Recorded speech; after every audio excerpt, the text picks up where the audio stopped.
You don't belong here with that missing arm of yours, you defect. Get out now. The angry shout echoed throughout the store, causing me to instinctively shield my sister Emily next to me and look at the man in front of us. The man was looking down on Emily and me with an intimidating gaze. I'm sorry. Tears began to stream down my frightened sister's face. The moment I saw those tears, something in me snapped. I had reached my breaking point. Then you are fired as of today, I said with a cold stare at the man. My name is Kyle. Right after graduating from high school, I started working at a company as an employee. Hey Kyle, I'm home. Hey Emily. How was your day? Emily, my sister, just started working this year. Come here, Emily. I'll help you take it off. It's okay. I can do it by myself. But it's hard to do alone, isn't it? Come here. Geez, Kyle, you're too overprotective. Emily sighed slightly, exasperated, and rolled up the sleeve of her left arm. Emily's left arm is a prosthetic. Moreover, she has only recently started using it, so Emily is still not quite used to putting it on and taking it off. When Emily said she wanted to live alone after becoming a working adult, I couldn't allow it. Our parents are no longer with us, so naturally, I worry about Emily a lot. See, it's off now. Thanks, Kyle. Emily carefully cradled the removed prosthetic arm with her right arm. Hey, Kyle, today was my first payday. Is that so? It's already been a month since you started working at that factory. Congratulations. What are you going to buy with your first paycheck? Well, first this. Here, Kyle, take this. This is... Emily handed me an envelope filled with cash. It's to pay back what you fronted for the prosthetic. It might be little by little, but I'll make sure to pay it back. You don't have to worry about it. No way. This is something I definitely want to pay for with my own money. Well, also, Kyle, let's go out to eat on our next day off. Remember that seafood restaurant we saw on TV? I'll treat you. Hey, that place is expensive. You don't need to do that. If you want to go, I'll treat you. Come on, that defeats the purpose. I want to give back for all the times you've taken care of me. Emily, I was incredibly happy that Emily cared so much about me, but it also made me feel a bit lonely. The next day, I talked about it with my coworker Alex. Emily wants to treat me to some pretty good seafood on her entry-level salary. What do you think, Alex? Well, that sounds nice.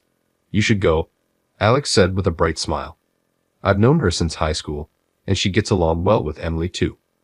Given her familiarity with me and my sister, I was hoping for some opening advice, but her straightforward opinion took me by surprise. I must have looked quite downcast as Alex cocked her head in confusion after seeing my face. What's wrong? Aren't you happy? No, it's not that. It's just that, actually, I've also received the money Emily saved to pay me back for the prosthetic arm. I'm worried that if she spends so much, she won't have much money left for herself. I don't think there's anything to worry about, really. Yes, because that's what Emily wants to do, right? You should accept her feelings. Maybe you're right. Look, if you're going to keep worrying about it, I'll go out to dinner with Emily in your place. What? No way, that's definitely not happening. All right then, stop fussing and let Emily treat you, okay, Kyle? Alex teased, smirking and tapping me lightly on the head. Okay, I get it. While I still felt a bit uneasy, I understood what Alex was trying to say. I decided to accept Emily's feelings. And so, the day came for Emily and me to go to the seafood restaurant. Kyle, are you ready? Yeah, ready whenever you are. I turned around as I responded. There stood Emily, dressed a bit more fashionably than usual. Wow, Emily, you look nice. Really? I don't look too childish. Are you sure it's okay? It's fine, you look beautiful. I couldn't help but marvel at how grown-up she had become. Then, shall we get going? I smiled, trying to mask the sudden surge of loneliness, and urged Emily on. We arrived at the restaurant and were seated at the counter in front of the open kitchen. We were quickly admitted, thanks to Emily's reservation. Could we start with a few chef's choice appetizers, please? Of course, the chef nodded at Emily's order and, with skillful hands, prepared the appetizers and placed them in front of us. It was the best stuff I had ever tasted. This is amazing. It's delicious, Kyle. It really is. Thanks, Emily, for bringing me to such a nice place. Hey, Are you crying, Kyle? No, it's just something in my eye. I tried to hide the tears welling up from the emotional moment, turning my face away from Emily. I caught the eye of the smiling chef, feeling a bit embarrassed. By the way, how's work going? Are you managing okay? I'm doing fine. I'm a bit clumsy at times, but I'm getting used to it. No worries. Emily said this with a bright smile, but I knew something she didn't. Occasionally, Emily would come home with bruises here and there. I had once pressed her to tell me what was happening. I'm just not used to the environment and the tasks, so I end up bumping into things here and there, Emily said, as if it were nothing. True to Emily's words, the frequency of her coming home injured had decreased lately, but I still couldn't help but worry. Emily, if anything tough happens at work, you need to tell me right away. Geez, I told you I'm fine. You really worry too much, Kyle. Sorry, was I being too persistent? No, it's because you're always there for me, Kyle, that I can keep trying my best. Thank you so much. Emily's tears began to well up in my eyes again. I guess I tend to get overly concerned when it comes to Emily. Emily's current job is at a factory that I helped her get through a connection at my company. They mainly assemble prosthetics there, and they'd assigned Emily some simple tasks she can manage with one arm. Before Emily started working at the factory, I insisted that having a prosthetic arm would be definitely better, but Emily refused to let me pay for it. Kyle, I want to work hard and pay for the prosthetic arm with my own money. Please don't pay for it. Please. But Emily, it would be better to have the prosthetic sooner, don't you think? Ideally, before you start working at the factory. I know, but... Emily closed her mouth, a complex expression on her face. By this time, Emily had become less dependent on me. It wasn't long ago that she would run to me crying over the smallest things. Kyle, I'm sorry, but I can't budge on this. I want to pay for the prosthetic with my own money. That's what I want to do. All right, if you insist that much, we'll do it your way. Really? Is that okay? Sure, but in exchange, let's get the prosthetic made right now. Oh, what do you mean? I don't have that much saved up yet. Seeing Emily's confused and worried face, I gently placed my hand on her head. Yeah, so I'll cover the... Seeing Emily's confused and worried face, I gently placed my hand on her head. Yeah, so I'll cover the initial costs. Once you start getting your salary, you can pay me back little by little, as long as it's not too hard on you. Tears started to roll down Emily's cheeks. Thank you. I'll definitely pay you back. It's okay if you don't, though. No, I must. I absolutely will. You have to take it when I do. It's a promise, okay? I understand. I understand. I stroked Emily's head, comforting her as she began to cry. It hasn't been that long since that day, but lately it feels like Emily is growing up at an incredible rate. As I gazed at Emily's face, she gave me a slightly troubled smile. What's wrong, Kyle? I was just thinking, you've really grown up. Of course I have. I'm an adult now, you know. I even want to live on my own. That's out of the question. Besides, you can commute from home for now, so there's no need to rush into living alone, right? Maybe you're right. I guess I'll keep relying on you a bit longer then, she said with a laugh. Perhaps she realized how earnest I had become. Emily looked at me with a mischievous smile. Kyle, thank you for supporting me this far. I might lean on you a lot more in the future, but today is on me. So be it. Thank you, Emily. When Emily first started working, it wasn't just the injuries. She often looked exhausted when she came home.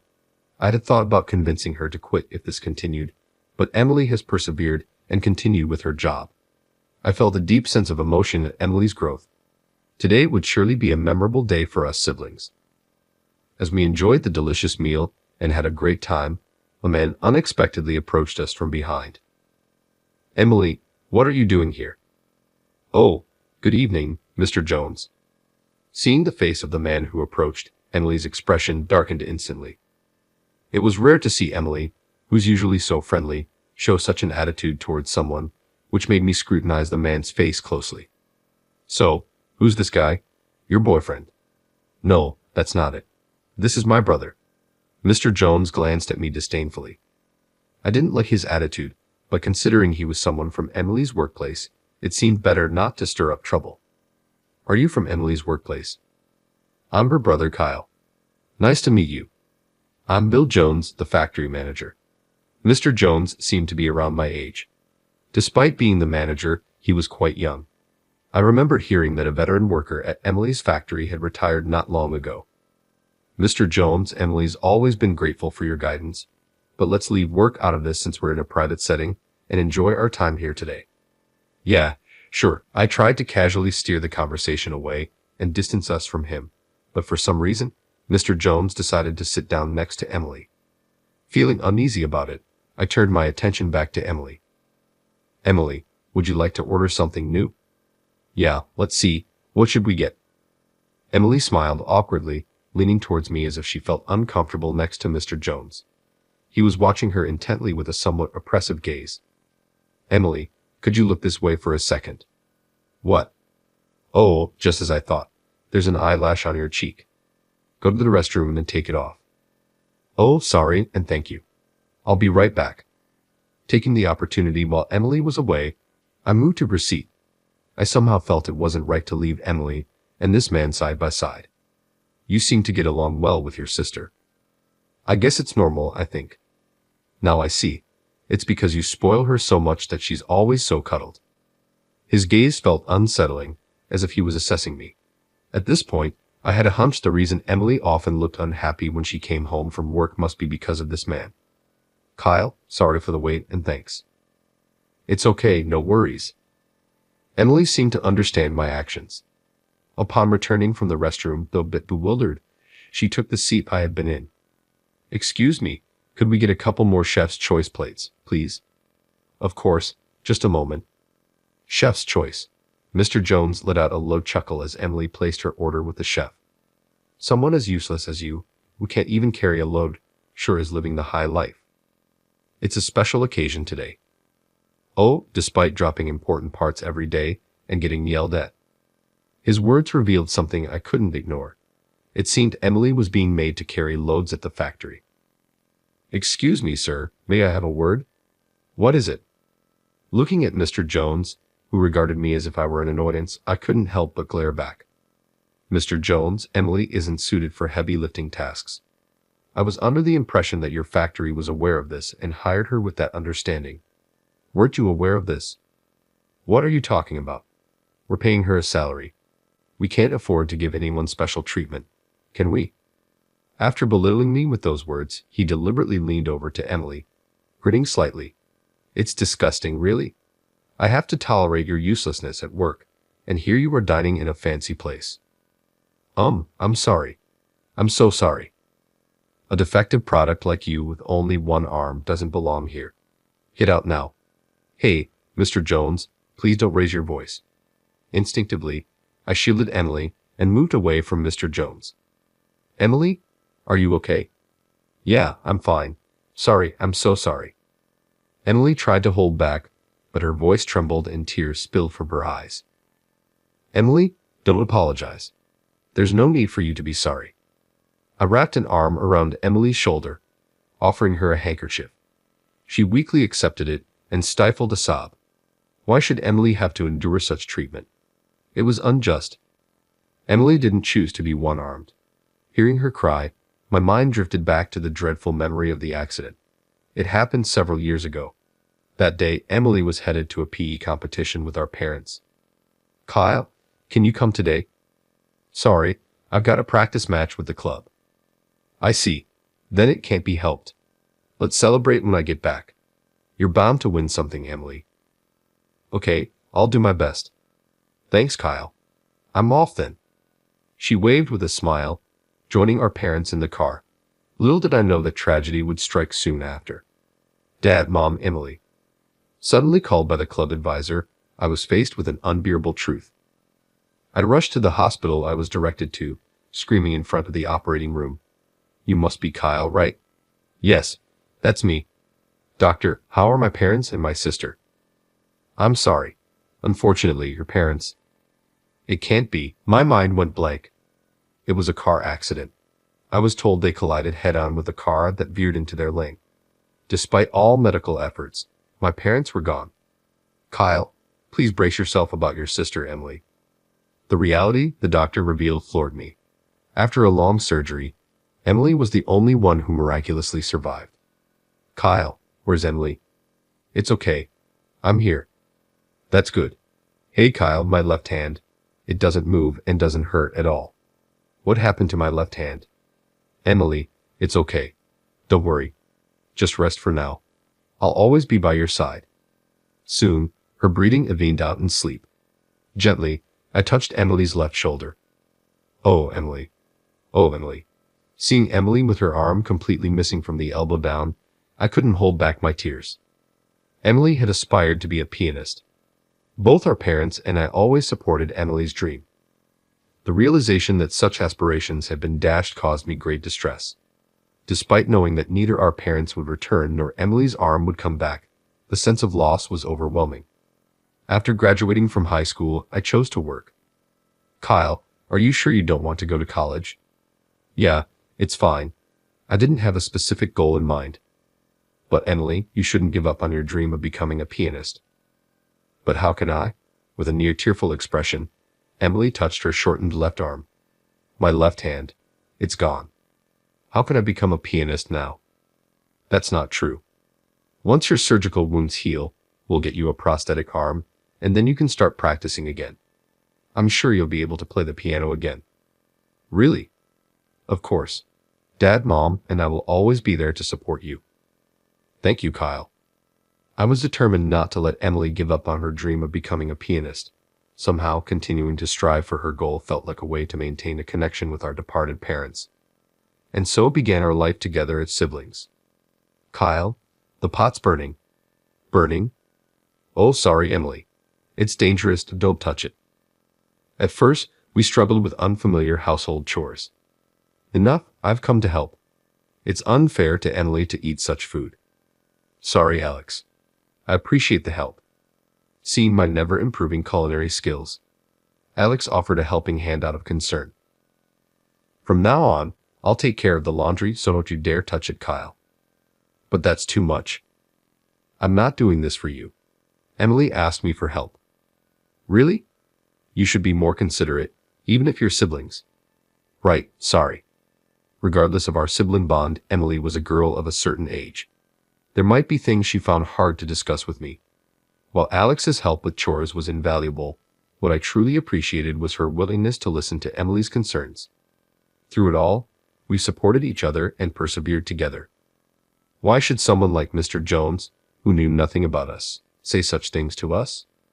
Seeing Emily cry under his intimidation, something inside me snapped. Mr. Jones. As I stood up, protecting Emily, I turned to face Mr. Jones. Yeah, what is it, big bro? Don't call me big bro. It makes me sick. Sorry, big bro. Mr. Jones's condescending laughter pushed me past my limit. Mr. Jones, you are fired as of today. What? What are you talking about? His eyes widened in shock at my words. Kyle. Emily looked up at me, worried. Emily, let's go. Wait a minute, what do you mean by that? As we attempted to leave, Mr. Jones called out to us in a panic. I couldn't be bothered to explain. I pulled out my wallet, fetched a business card, and tossed it at him. This is, no way. You are. I'll be reporting your behavior. Even if the higher-ups forgive you, I never will. Remember that. Ignoring Mr. Jones as he stuttered and gaped after seeing my business card, Emily and I settled our bill at the restaurant and left. We then visited Alex's house to discuss a certain matter. Welcome, I've been waiting. Emily, are you okay? Oh dear, you cried so much. Thank you, Alex. It's okay. Alex and Kyle will protect you. You don't have to worry about anything now. Alex welcomed us at the door and embraced the crying Emily. Kyle, I got the gist over the phone, but let's talk more once you've settled down. While holding Emily, I could see the fury in Alex's eyes. Soon after, Alex took Emily to the bedroom and put her to bed. Sitting in the living room and waiting for Alex, she came over and sat down on the sofa opposite me with a sigh. Did you manage to get anything out of Emily? Yes, but you might not want to hear it. She made me promise not to tell you. Crying? I have a rough idea. Thanks, Alex. Alex avoided eye contact with me as if disgusted. It seemed likely the bruises on Emily's body were probably not just from dropping things but from other incidents too. That man, he can't be forgiven. I understand. Let's go to the factory together tomorrow. Are you sure, Alex? Kyle, I feel the same way as you. Okay, thanks. Finally making eye contact, we nodded in understanding. Our resolve was unified. Tomorrow, we would confront that man. The next day, Emily, Alex, and I went to the piano factory. Kyle, Mr. Smith, from the back, Mr. Jones, having spotted us, rushed over. As Emily flinched, Alex and I shielded her and faced Mr. Jones. Thank you so much for coming. I had no idea you were an employee of Carter Music. I deeply apologize for my rudeness yesterday. What a turnaround from yesterday's attitude. Mr. Jones kept smiling and apologizing to me. I was speechless at his sudden change of heart. Well, it's not surprising. The company where Alex and I work is a major client of this factory. Moreover, it wouldn't be an exaggeration to say they are almost exclusively a prime contracting company.